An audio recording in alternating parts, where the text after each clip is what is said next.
You've been blaming doubt. You've been working on your beliefs. You've been trying to fix your mindset. But what if the real block keeping your manifestation stuck isn't something you can see at all? There's an invisible contradiction happening inside your system right now. A quantum knot where what you consciously want and what your nervous system actually broadcasts are completely different frequencies. This contradiction is why you can visualize perfectly, but nothing changes. Why you can affirm endlessly, but reality stays the same. Why you feel like you're doing everything right, yet still experiencing delay. The quantum field doesn't respond to your words or wishes. It responds to coherence. And right now, your system is sending mixed signals. This video reveals what creates the quantum knot, why effort makes it tighter, and the exact internal shift that dissolves it, so reality can finally respond to what you're actually asking for.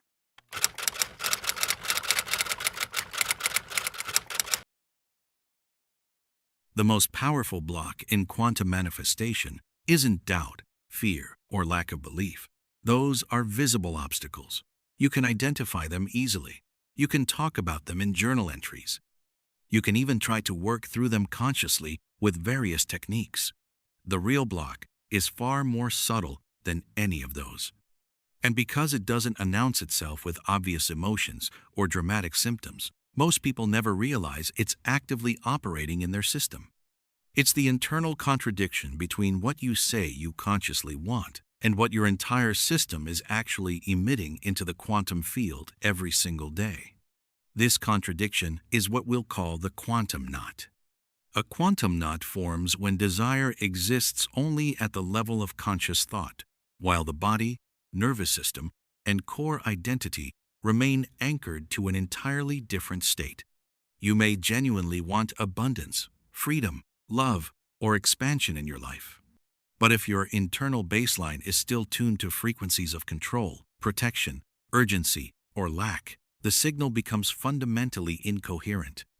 And the quantum field does not respond to words, wishes, or mental effort alone. It responds to coherence across your entire system. This is where manifestation quietly breaks down without you realizing it. From the outside, it looks like effort without movement. From the inside, it feels confusing, frustrating, and often deeply personal, as if you're doing everything right and still not seeing any results. But the issue isn't effort itself.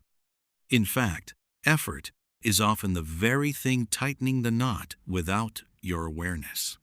Quantum physics explains this mechanism with brutal clarity. Reality reorganizes when a system reaches coherence, meaning all parts of the system are aligned and broadcasting the same signal consistently. When conscious thought says one thing, emotion says something else, and the nervous system is braced for an outcome it doesn't trust, the signal fragments into competing frequencies. And fragmented signals don't collapse new realities into form. They stabilize the current one you're already experiencing. This is exactly why you can consciously desire change while subconsciously reinforcing the same patterns you're trying to escape. Why you can visualize a new life while your body physically prepares for disappointment. Why you can speak affirmations while your nervous system stays locked in survival mode. The field doesn't choose the loudest signal. It responds to the most consistent one. Neuroscience reveals why this happens so automatically and unconsciously. When the brain is locked in chronic beta states, characterized by stress, overthinking, vigilance, and constant monitoring, it becomes predictive rather than creative. It loops familiar scenarios. It scans for potential threats. It resists uncertainty at every turn. In this state, the brain has limited access to alpha and theta rhythms, the very brainwave states associated with imagination, learning, and neural reorganization.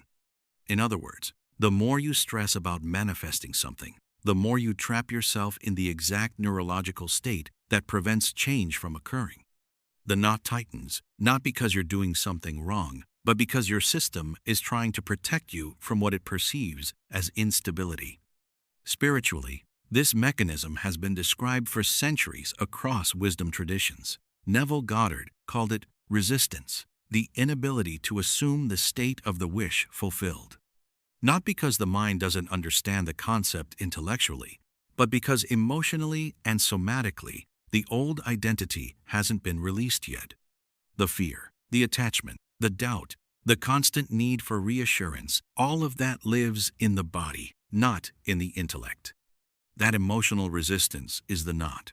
It shows up as wanting something while simultaneously preparing internally for it not to happen, as desiring expansion while staying loyal to familiar limitation, as imagining a new future while emotionally rehearsing the past on repeat. These contradictions don't cancel each other out neutrally. They compound and create internal friction. This is why the quantum field doesn't respond to begging, hoping, or trying harder. Those states broadcast misalignment clearly. They communicate that desire exists, but identity coherence does not. And without identity coherence, reality cannot reorganize safely or sustainably. The quantum knot is not punishment from the universe, it's regulation. The field delays outcomes that would destabilize you if they arrived while your internal system was still split between competing identities. So instead of delivering what you consciously asked for, reality waits patiently for the signal to become clean. And here's the part almost no one talks about in manifestation circles. You don't untie a knot by pulling harder on the rope. You untie it by reducing tension. Knots respond to relaxation, not force. And the same principle is true here. What if the block holding your life in place isn't something you need to fix, analyze, or overcome through more effort? What if it's something you need to stop tightening? What if the moment you stop forcing alignment through conscious thought, the system naturally begins to soften on its own? Because the quantum field has never been waiting for you to want more. It's been waiting for you to stop contradicting yourself. And until that contradiction dissolves at the foundational level, no affirmation, visualization, or technique will override the signal being broadcast beneath the surface of your awareness. The quantum knot doesn't form because you lack discipline, belief, or spiritual knowledge. It forms because your nervous system learned to survive in a reality that no longer matches what you're consciously asking for now. And survival patterns don't dissolve just because the mind wants something new. This is where most manifestation conversations completely fall apart. They stay at the level of thought, intention, and visualization, while the real work is happening somewhere much deeper in the body, in the nervous system, in the unconscious patterns that decide what feels safe, familiar, and believable before a single conscious thought appears. When the nervous system is locked into chronic stress, it operates almost entirely in beta brainwaves. This is the state of constant thinking, scanning, planning, anticipating problems, and correcting course. It's efficient for problem solving and short-term survival, but it's fundamentally incompatible with quantum creation. In beta, the system is not receptive to new possibilities. It's defensive, and defense is a broadcast that goes out into the field. From a neurological perspective, chronic beta creates looping predictions. The brain becomes less interested in novelty and more invested in confirming what it already knows. Even if what it knows is limitation, struggle, or delay, the system prefers the familiar over the unknown because familiarity feels safer than possibility. This is how the knot tightens without you realizing it. You consciously want expansion, but your nervous system keeps rehearsing protection. You imagine a new future, but your body prepares for loss, disappointment, or instability. The mind tries to move forward, while the body quietly pulls the emergency brake. The quantum field receives that mixed signal instantly. Quantum physics doesn't separate mind from body. The observer is the entire integrated system. When that system is incoherent, reality doesn't know which version of you to respond to, so it responds to the one that's most stable, the survival identity you've practiced the longest. This is exactly why effort often backfires in manifestation. Effort comes from beta. Effort is a signal that something is missing and must be chased down. And the more you effort toward a goal, the more you reinforce the identity of someone who doesn't have what they want yet. The knot doesn't loosen, it cinches tighter. Dr. Joe Dispenza describes this as the body becoming the mind. The emotional and physiological state dominates, regardless of what the intellect believes. Until the body feels safe enough to release old patterns, the mind has very little creative authority. Spiritually, this is the same truth Neville Goddard pointed to when he said, "You must assume the state of the wish fulfilled." Not imagine it occasionally during meditation, but inhabit it somatically throughout your day. Feel it as normal. And that's impossible when the nervous system is still signaling threat, urgency, or lack. Before we go deeper, I want to invite you into something real. If this is resonating with you, if you're recognizing this pattern in your own experience, hit that subscribe button and the bell icon next to it. This isn't just another manifestation channel. This is a space where we explore the actual mechanics of consciousness and reality creation. Also, join our Manifestation Club on gogetter.au, where you'll find a community of conscious creators who understand these principles deeply. Read real manifestation stories. Share your own journey. This is where breakthrough becomes embodied, not just intellectual.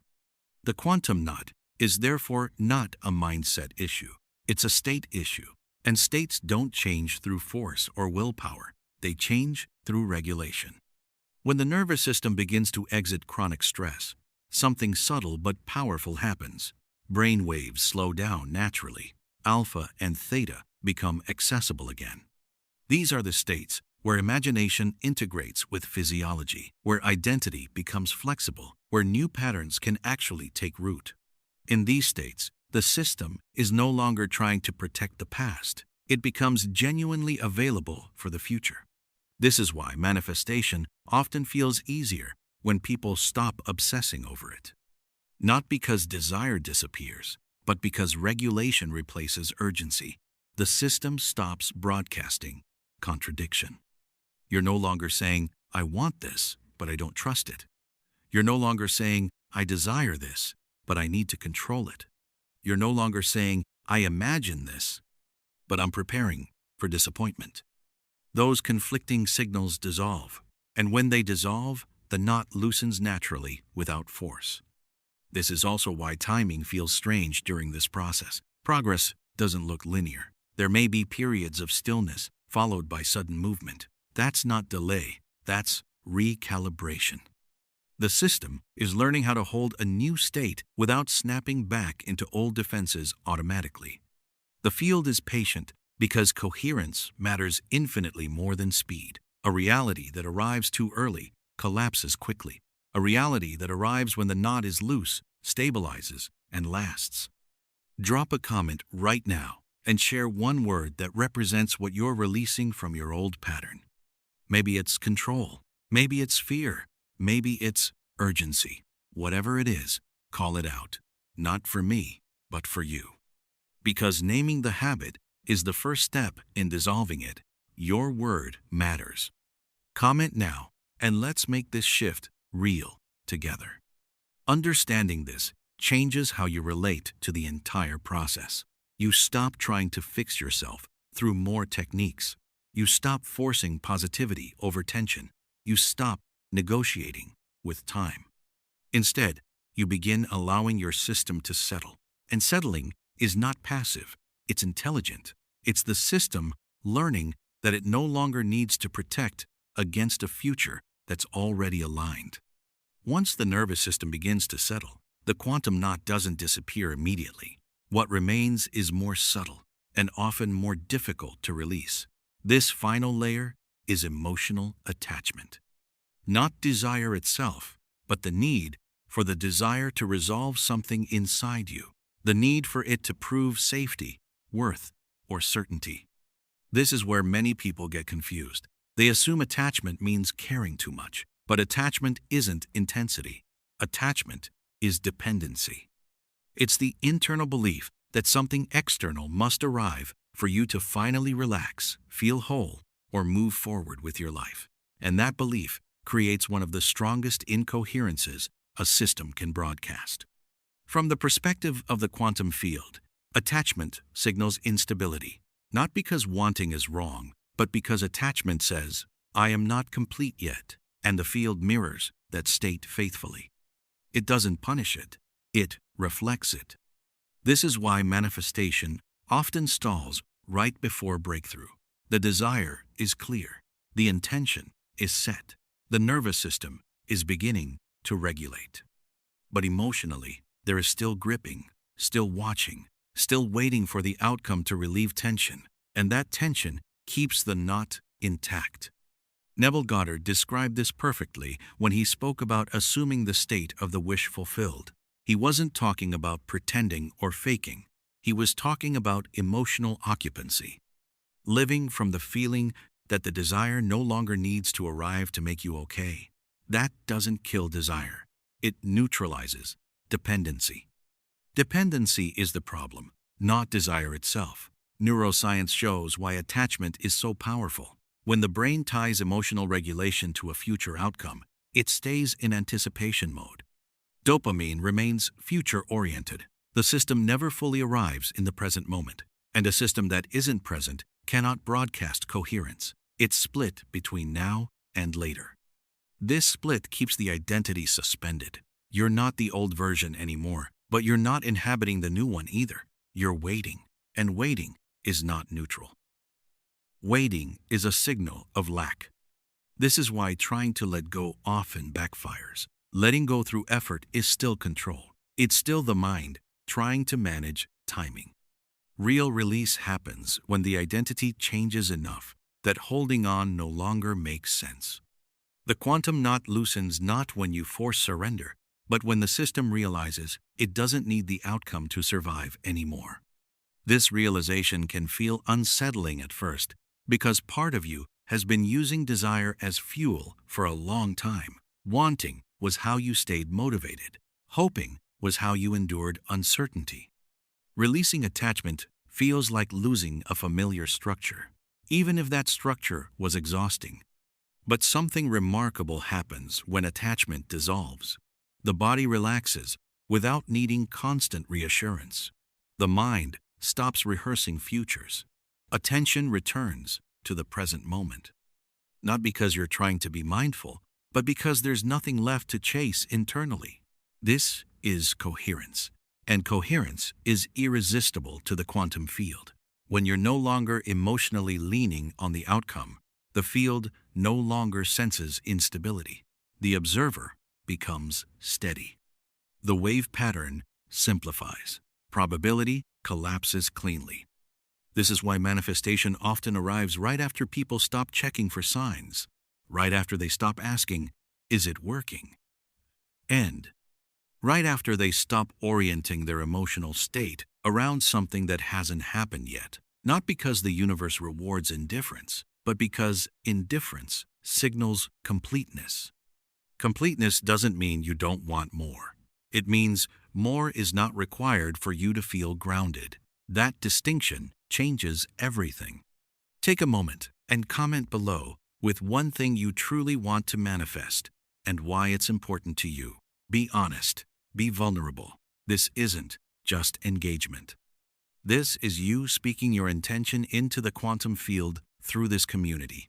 I'm giving away 2 one-on-one free sessions to help you bring your manifestation to life. So drop your comment now and let's make this real together. The quantum knot is finally loose when desire and identity stop negotiating. When wanting exists without pressure. When imagination feels playful instead of urgent. When the future is interesting, not necessary. At that point, the system is no longer broadcasting contradiction. Thought, emotion, body, and identity are aligned. The signal is clean. And the field responds immediately, not with fireworks, but with inevitability. Nothing dramatic announces the moment the knot dissolves. There's no emotional climax, just a quiet sense that you're no longer waiting. And when you stop waiting, reality stops hesitating. By now, it should be clear that the quantum knot was never your enemy. It wasn't something broken inside you, and it wasn't proof that you were misaligned or doing manifestation wrong. It was simply the signal of an identity that outgrew the reality it was still trying to hold together. And as 2026 approaches, that distinction becomes critical. Every major shift in reality requires a moment of release, not release of desire, but release of contradiction. When the knot dissolves, the system no longer sends mixed signals into the field. Wanting no longer fights being. Effort no longer compensates for fear. Control no longer replaces trust. The signal simplifies, and when the signal simplifies, timelines reorganize. From a quantum perspective, this is not metaphorical. A timeline stabilizes when probability is no longer being pulled in opposing directions. When the observer stops oscillating, the wave collapses, not gradually, cleanly, cleanly, cleanly, cleanly, cleanly, cleanly. This is why some people experience what feels like a sudden jump, even though the internal preparation took much longer. Neuroscience confirms this sequencing. When the nervous system exits chronic anticipation and attachment, it reallocates energy away from prediction and into perception. You're no longer trying to guess the future. You're responding to what's actually unfolding. That shift alone changes decisions, timing, and behavior in ways that dramatically alter outcomes without conscious effort. This is why entering 2026 with the quantum knot still active would feel heavy. Not because something bad would happen, but because you'd be dragging an old internal structure into a timeline that requires coherence. The year itself isn't magical. What changes is the internal threshold you're crossing, and thresholds don't tolerate contradiction well. Releasing the knot before that transition doesn't mean forcing surrender. It means recognizing that the version of you who needed to grip, watch, and wait is no longer necessary. That version did its job. It helped you survive, adapt, and learn. But it cannot accompany you into a reality built on alignment instead of effort. This is where many people unconsciously sabotage themselves. They sense the shift approaching, and instead of softening, they tighten, they overthink, they rush decisions. They try to secure outcomes prematurely, and in doing so, they reactivate the very knot they were beginning to release. The invitation here is different. To enter 2026 without dragging the past forward, to allow the new timeline to stabilize without interference. To trust that the coherence you've been cultivating is enough. And this is where structure becomes support, not pressure. Not another technique to force manifestation, but a way to stabilize identity during transition. That's why quantum rebirth was created. It's not about chasing a better future. It's about releasing the internal patterns that can't follow you into the next one. Alongside it, the quantum grimoire exists as a practical anchor, a place to observe shifts, release attachment consciously, and track coherence as it becomes your new baseline. Both are available in the pinned comment whenever it feels aligned for you to deep process. Nothing here requires urgency. Nothing needs to be forced. Nothing needs to be proven. The quantum knot dissolves when you stop pulling against yourself, when desire and identity stop negotiating, when you no longer need the future to calm the present. And once that happens, the field doesn't hesitate. The reality you ask for doesn't arrive as a reward. It arrives as a match, quietly, naturally, inevitably.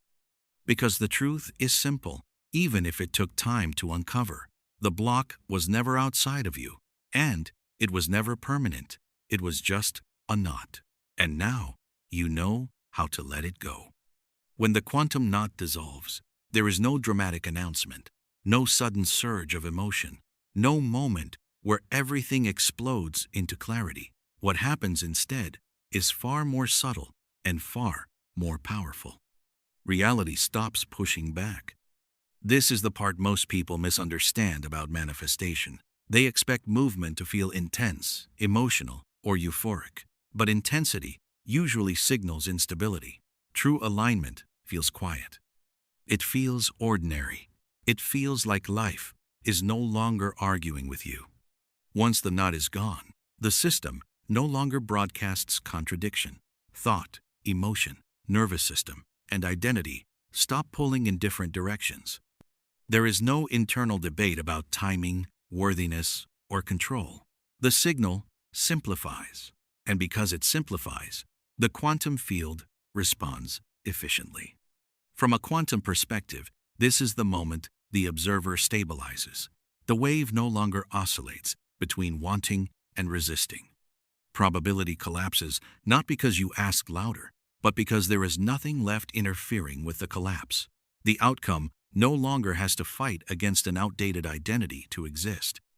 Neuroscience mirrors this perfectly. When internal tension dissolves, the brain exits prediction loops. It stops rehearsing futures and defending against imagined threats. Perception sharpens. Decision-making becomes cleaner. Timing improves without conscious calculation. You don't feel lucky. You feel synchronized. This is why manifestation often feels anticlimactic when it finally works. The system has already integrated the change internally, so the external shift doesn't shock it. There is no spike, no crash, no need to adjust. The new reality feels familiar almost immediately. Spiritually, this is what alignment actually means. Not believing harder, not visualizing longer, but inhabiting a state where the future no longer needs to arrive to justify the present. When that happens, the future arrives anyway, not as a reward, but as a reflection. You may notice that once the knot is gone, you stop talking about manifestation altogether. You stop checking signs. You stop asking whether you're doing it right. You move differently. You respond instead of anticipate. You trust timing, not because you're trying to be spiritual, but because your system no longer needs reassurance. This is also why the changes that follow tend to last. They aren't built on motivation or emotional highs. They're built on coherence. And coherence doesn't collapse under pressure because there is no pressure left. As 2026 approaches, this matters more than ever. Entering a new phase of life with a knot still active would mean dragging effort, attachment, and internal contradiction into a timeline that requires clarity. Releasing it now allows the next chapter to stabilize without force. This is not about becoming someone new overnight. It's about allowing the version of you that already exists beneath the tension to lead. The version that doesn't need to grip the future to feel safe. The version that doesn't confuse control with power. After the quantum knot dissolves, most people expect clarity, certainty, direction, a clear sense of where life is going next. What actually happens is something far less predictable and far more important. The need for certainty disappears before certainty ever arrives. This is where many people misinterpret the shift. They assume something is missing because they no longer feel the same urgency to define the future. But what's actually happening is that the identity that needed guarantees has dissolved along with the knot, and without that identity, the compulsion to control the path ahead no longer makes sense. From a neurological perspective, this is a profound transition. The brain stops prioritizing prediction and starts prioritizing perception. Instead of constantly asking what's going to happen, the system becomes oriented toward what's happening now. This doesn't make you passive. It makes you precise. Precision is the new power. When the nervous system is no longer locked into anticipation, decision-making becomes intuitive without being impulsive. You don't feel rushed to act. But when action is required, it feels obvious, not because you planned it, but because you're no longer filtering reality through fear-based projections. This is why the post-knot phase can feel disorienting at first. You're used to navigating life through tension, through preparation, through emotional forecasting. When that framework disappears, there's a temporary void. Not a void of meaning, but a void of noise. Spiritually, this is the state many traditions describe as the empty cup. Not empty because nothing is there, but empty because it's no longer cluttered with old expectations. The field responds exceptionally fast in this state because there's nothing distorting the signal. You may notice that your sense of identity feels lighter, less defined, less attached to labels, goals, or narratives. That's not loss. That's flexibility. And flexibility is essential for timeline shifts. A rigid identity cannot move into a new probability field without breaking. This is also why synchronicities begin to appear differently now, not as shocking coincidences, but as quiet confirmations. You don't feel surprised when things line up. You feel recognized. As if reality is responding to a version of you that no longer needs to announce itself. Importantly, this phase is not about waiting for the next big thing. It's about stabilizing presence so the next sequence can unfold without interference. Many people sabotage this stage by rushing to assign meaning, direction, or identity too quickly. They rebuild a new knot out of certainty. The invitation here is patience without stagnation, presence without passivity, movement without force. From a quantum standpoint, this is when the observer becomes fluid, no longer collapsing reality from a fixed expectation, but allowing probability to organize dynamically. This produces outcomes that feel intelligent rather than effortful, elegant rather than dramatic. This is also where the concept of trust finally becomes embodied, not as belief, but as orientation. You don't trust because you're trying to be spiritual. You trust because nothing inside you is demanding proof anymore. The system has learned that it doesn't need to brace for the future, and that changes everything. As 2026 approaches, this state becomes especially important. The next cycle does not reward effort, strategy, or over-identification. It responds to coherence, adaptability, and internal clarity. Those who try to drag rigid structures forward will feel friction. Those who remain fluid will feel momentum. This is not about preparing for a specific outcome. It's about becoming someone who can move across timelines without resistance. Someone who doesn't need to know exactly where they're going to move cleanly when the moment arrives. This is why integration matters more than ambition right now, and why reflection matters more than acceleration. The work is no longer about creating something new. It's about not interfering with what's already reorganizing. If you've reached this phase, you're not meant to rush forward. You're meant to stay available, to let clarity approach you instead of chasing it, to allow reality to finish responding to the signal you're now emitting without distortion. You're not waiting for the future. You're standing in the space where it's already forming. And the quieter you become here, the faster it recognizes you. Make sure you share this video with someone who's been struggling with the same patterns, wondering why their manifestations haven't landed yet. For you, it might feel like just sharing content. But for someone caught in the quantum knot, this could be the clarity that finally releases it. And remember, when you share understanding like this, you're not just helping others. You're reinforcing your own coherence. You're spreading a frequency of breakthrough. Real transformation spreads through community. Be that person. Pass this on if you're ready.